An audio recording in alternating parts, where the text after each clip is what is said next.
আমি দেখছিলাম যে এর আগে এর মাঝেও ডিবেটের মাঝখানেও একাধিকবার আসবে সে বিষয়টা। তৃণমূল কংগ্রেসের মহিলা ব্রিগেড কখনো যারা 144-174 গুলিয়ে ফেলেন, কোথায় কোথায় খুঁজে পাওয়া যায় না। কেউ বলেন যে আমাকে ফ্রিতে দেখতে হলে আমাকে ভোটে জেতাতে হবে। কেউ কেউ বলেন যে আমাদের মেয়েদের গোডাউন আছে, আমরা মিছিল করলে সেরকম গোডাউন দেখাই। এহেন তৃণমূল কংগ্রেস আজ রেজলিউশন নিয়েছে যে অন্যান্য রাজ্যে ঘটে চলা ঘটনার পর এরপর নাকি তারা পথে নামবেন। যদিও প্রসঙ্গত আপনাদের মনে থাকবে সবারই যে মণিপুরের হোক বা অন্য কোথাও হোক, এর আগে বিভিন্ন সময়তে তৃণমূল কংগ্রেস প্রতিনিধি দল গেছে, বিশেষ বিমানে টিমানে গেছে। কিন্তু রাজ্যের সন্দেশখালী আজ পর্যন্ত, আজকের ডেট পর্যন্ত, যখন সন্দেশখালীতে শেখ শাহজাহান একের পর এক জিনিস স্বীকার করে নিচ্ছে ইডির কবজায়, তখনও সে ইনোসেন্টই রয়ে গেল এবং তখনও সন্দেশখালীতে ভুয়ো বার্তাই রয়ে গেল, আর মেয়েরা সেখানে অভিনেত্রী রয়ে গেলেন। কি বলবেন এক এক করে? আসি সজলদা। না, প্রথম আমি দেখলাম যে দেখুন, প্রথমে আপনাদের আজকে নারী দিবস, প্যানেলে উপস্থিত যারা আছেন, যারা দেখছেন, সমস্ত মা বোনদেরকে আমি প্রণাম জানাই, শুভেচ্ছা জানাই যে আপনারা সন্দেশখালী নিয়ে যেভাবে প্রতিবাদ জানিয়েছেন। আজকে আরেকজন মহিলাকে আমি ধিক্কার জানাই, যাকে আমরা বাংলার মুখ্যমন্ত্রী দেখে মনে হয় মহিলা। তিনি বললেন যদি কোনো অন্যায় হয়ে থাকে। ঠিক, আমরা সেদিন আপনার সঙ্গে ছিলাম দিদি, যেদিন আপনি ফেলানি বসাককে নিয়ে রাইটার্স বিল্ডিংয়ে পৌঁছেছিলেন জ্যোতিবাবুর সঙ্গে দেখা করতে। আমরা সেদিন আপনার সঙ্গে ছিলাম যেদিন চম্পলা সর্দার নামে একটা মেয়েকে নিয়ে আপনি আন্দোলন গড়ে তুলেছিলেন ধর্ষণের বিরুদ্ধে। আর আজকে এত নির্লজ্জ, এত নিচে আপনি নেমে আসছেন যে আপনি বলছেন যে যদি কোনো অন্যায় ঘটে থাকে, বলছেন আমরা সঙ্গে সঙ্গে অ্যাকশন নিয়েছি, বলছেন আমরা সঙ্গে সঙ্গে অ্যাকশন নিয়েছি। আপনি অ্যাকশন নিয়েছেন, আপনার অ্যাকশনটা এই রকম ছিল যে আপনি বিধানসভায় দাঁড়িয়ে বলেছেন, আমি পুরনো কথা ভুলে গেলাম যে আপনি শাহজাহান সম্বন্ধে কি বলেছেন। আপনি বিধানসভায় দাঁড়িয়ে বলেছেন যে শাহজাহানকে টার্গেট করেছে। আপনাদের দল থেকে আমাদের দলে আসা এক বিধায়ক অভিযোগ করেছেন যন্ত্রণা কাতর মুখে যে যদি একবার আমার নামটাও বলতেন তাহলে হয়তো আমাকে দল ছাড়তে হতো না। আপনি ভেবে দেখুন যে আজকে আর কোথায় নেমে এসছেন, কোথায় নামবেন। শান্তনুদার তো মনে হয় পরিবারে আর কেউ নেই, বৌদি, মেয়ে, এরা সবাই বোধহয় আর ছেড়ে চলে গেছে। বলতে খারাপ লাগছে, আপনি কথাটাকে অন্যভাবে নেবেন না, কিন্তু তারা কি বাবাকে বলে না, তারা কি স্বামীকে বলে না? আমি বলছি তারা কি বলে না। আমি আবারও বলছি, মণিপুরে যে ঘটনা ঘটেছে, যে ঘটনা নিয়ে ওরা আজকে আন্দোলনের কথা বলছে, এতদিন সে আন্দোলন কোথায় ছিল? যদি সন্দেশখালী না হতো তাহলে কি আপনারা এই আন্দোলনের করতেন না? যদি সন্দেশখালীর জন্য আপনাকে আন্দোলন করতে হয় তাহলে প্রমাণ হচ্ছে যে আপনার অপরাধটা অনেক গভীরে, যেটাকে আপনি ধামাচাপা দেওয়ার চেষ্টা করছেন। আমি আবার বলছি কোট আনকোট যে মণিপুরে যে ঘটনা ঘটেছে সে ঘটনা লজ্জাজনক যে কোনো সরকারের পক্ষে। কিন্তু যারা অপরের দিকে দোষ দেয়, অপরের দিকে আঙুল তোলে, মনে রাখবেন একটা আঙুল যখন তুলছেন 5টা আঙুল আপনার নিজের রাজ্যের দিকে আঙুল তুলে আছে। আপনি চশমা পরে আছেন, আমার মনে হয় আপনার চশমার পাওয়ারে কোথাও গন্ডগোল, আপনার কাছের দৃষ্টি ঝাপসা হয়ে গেছে, আপনি দূরেরটা দেখতে পাচ্ছেন। আর আপনি তৃণমূল নেতাদের কি বলবেন? মহিলা ব্রিগেড, তারপর আপনি বলেই দিলেন যে গোডাউন অমুক তমুক। আমি আর সেই লাইনে হাঁটছি না।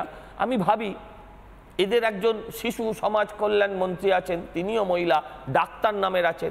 ভাবি কি নির্লজ্জ, কত নির্লজ্জ হতে পারে যারা সন্দেশখালীকে সমর্থন দেয়। আর একটা লাইন বলে আমি শেষ করে দেবো।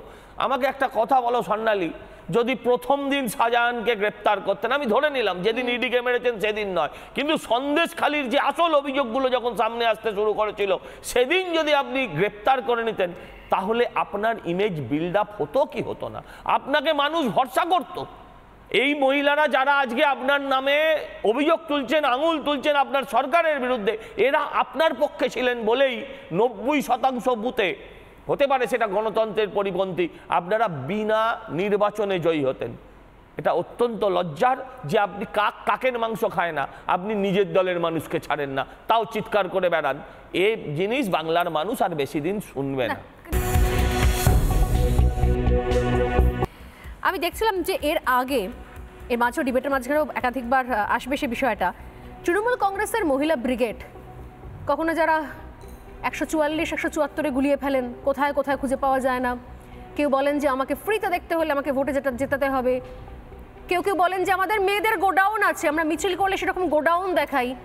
এহেন তৃণমূল কংগ্রেস আজ রেজলিউশন নিয়েছে যে অন্যান্য রাজ্যে ঘটে চলা ঘটনার পর এরপর নাকি তারা পথে নামবেন। যদিও প্রসঙ্গত আপনাদের মনে থাকবে সবারই যে মণিপুরের হোক বা অন্য কোথাও হোক, এর আগে বিভিন্ন সময়তে তৃণমূল কংগ্রেস প্রতিনিধি দল গেছে, বিশেষ বিমানে টিমানে গেছে, কিন্তু রাজ্যের সন্দেশখালী আজ পর্যন্ত, আজকের ডেট পর্যন্ত যখন সন্দেশখালীতে শেখ শাহজাহান একের পর এক জিনিস স্বীকার করে নিচ্ছে ইডির কবজায়, তখনও সে ইনোসেন্টই রয়ে গেল এবং তখনও সন্দেশখালীতে ভুয়ো বার্তাই রয়ে গেল, আর মেয়েরা সেখানে অভিনেত্রী রয়ে গেলেন। কি বলবেন এক এক করে আসি সজলদা? না, প্রথম আমি দেখলাম যে দেখুন, প্রথমে আপনাদের আজকে নারী দিবস, প্যানেলে উপস্থিত যারা আছেন, যারা দেখছেন, সমস্ত মা বোনকে আমি প্রণাম জানাই, শুভেচ্ছা জানাই যে আপনারা সন্দেশখালী নিয়ে যেভাবে প্রতিবাদ জানিয়েছেন। আজকে আরেকজন মহিলাকে আমি ধিক্কার জানাই, যাকে আমরা বাংলার মুখ্যমন্ত্রী দেখে মনে হয় মহিলা, তিনি বললেন যদি কোনো অন্যায় হয়ে থাকে। ঠিক, আমরা সেদিন আপনার সঙ্গে ছিলাম দিদি, যেদিন আপনি ফেলানি বসাককে নিয়ে রাইটার্স বিল্ডিংয়ে পৌঁছেছিলেন জ্যোতিবাবুর সঙ্গে দেখা করতে। আমরা সেদিন আপনার সঙ্গে ছিলাম যেদিন চম্পলা সর্দার নামে একটা মেয়েকে নিয়ে আপনি আন্দোলন গড়ে তুলেছিলেন ধর্ষণের বিরুদ্ধে। আর আজকে এত নির্লজ্জ, এত নিচে আপনি নেমে আসছেন যে আপনি বলছেন যে যদি কোনো অন্যায় ঘটে থাকে, বলছেন আমরা সঙ্গে সঙ্গে অ্যাকশন নিয়েছি, বলছেন আমরা সঙ্গে সঙ্গে অ্যাকশন নিয়েছি। আপনি অ্যাকশন নিয়েছেন, আপনার অ্যাকশনটা এইরকম ছিল যে আপনি বিধানসভায় দাঁড়িয়ে বলেছেন, আমি পুরনো কথা ভুলে গেলাম যে আপনি শাহজাহান সম্বন্ধে কি বলেছেন, আপনি বিধানসভায় দাঁড়িয়ে বলেছেন যে শাহজাহানকে টার্গেট করেছে। আপনাদের দল থেকে আমাদের দলে আসা এক বিধায়ক অভিযোগ করেছেন যন্ত্রণাকাতর মুখে যে যদি একবার আমার নামটাও বলতেন তাহলে হয়তো আমাকে দল ছাড়তে হতো না। আপনি ভেবে দেখুন যে আজকে আর কোথায় নেমে এসছেন, কোথায় নামবেন। শান্তনুদার তো মনে হয় পরিবারে আর কেউ নেই, বৌদি, মেয়ে, এরা সবাই বোধহয় আর ছেড়ে চলে গেছে। বলতে খারাপ লাগছে, আপনি কথাটাকে অন্যভাবে নেবেন না, কিন্তু তারা তারা কি বাবাকে বলে না, তারা কি স্বামীকে বলে না? আমি বলছি তারা কি বলে না? আমি আবারও বলছি, মণিপুরে যে ঘটনা ঘটেছে, যে ঘটনা নিয়ে ওরা আজকে আন্দোলনের কথা বলছে, এতদিন সে আন্দোলন কোথায় ছিল? যদি সন্দেশখালী না হতো তাহলে কি আপনারা এই আন্দোলনের করতেন না? যদি সন্দেশখালীর জন্য আপনাকে আন্দোলন করতে হয় তাহলে প্রমাণ হচ্ছে যে আপনার অপরাধটা অনেক গভীরে, যেটাকে আপনি ধামাচাপা দেওয়ার চেষ্টা করছেন। আমি আবার বলছি কোট আনকোট যে মণিপুরে যে ঘটনা ঘটেছে সে ঘটনা লজ্জাজনক যে কোনো সরকারের পক্ষে, কিন্তু যারা অপরের দিকে দোষ দেয়, অপরের দিকে আঙুল তোলে, মনে রাখবেন একটা আঙুল যখন তুলছেন 5টা আঙুল আপনার নিজের রাজ্যের দিকে আঙুল তুলে আছে। আপনি চশমা পরে আছেন, আমার মনে হয় আপনার চশমার পাওয়ারে কোথাও গন্ডগোল, আপনার কাছের দৃষ্টি ঝাপসা হয়ে গেছে, আপনি দূরেরটা দেখতে পাচ্ছেন। আর আপনি তৃণমূল নেতাদের কি বলবেন? মহিলা ব্রিগেড, তারপর আপনি বলেই দিলেন যে গোডাউন অমুক তমুক। আমি আর সেই লাইনে হাঁটছি না। আমি ভাবি এদের একজন শিশু সমাজ কল্যাণ মন্ত্রী আছেন, তিনিও মহিলা, ডাক্তার নামের আছেন।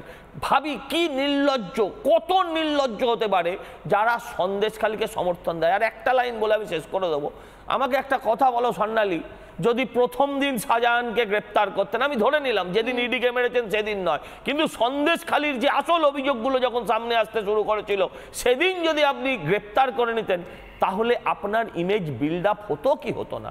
আপনাকে মানুষ ভরসা করত। এই মহিলারা যারা আজকে আপনার নামে অভিযোগ তুলছেন, আঙুল তুলছেন আপনার সরকারের বিরুদ্ধে, এরা আপনার পক্ষে ছিলেন বলেই 90% বুথে, হতে পারে সেটা গণতন্ত্রের পরিপন্থী, আপনারা বিনা নির্বাচনে জয়ী হতেন। এটা অত্যন্ত লজ্জার যে আপনি কাকের মাংস খায় না, আপনি নিজের দলের মানুষকে ছাড়েন না, তাও চিৎকার করে বেড়ান। এই জিনিস বাংলার মানুষ আর বেশি দিন শুনবে না।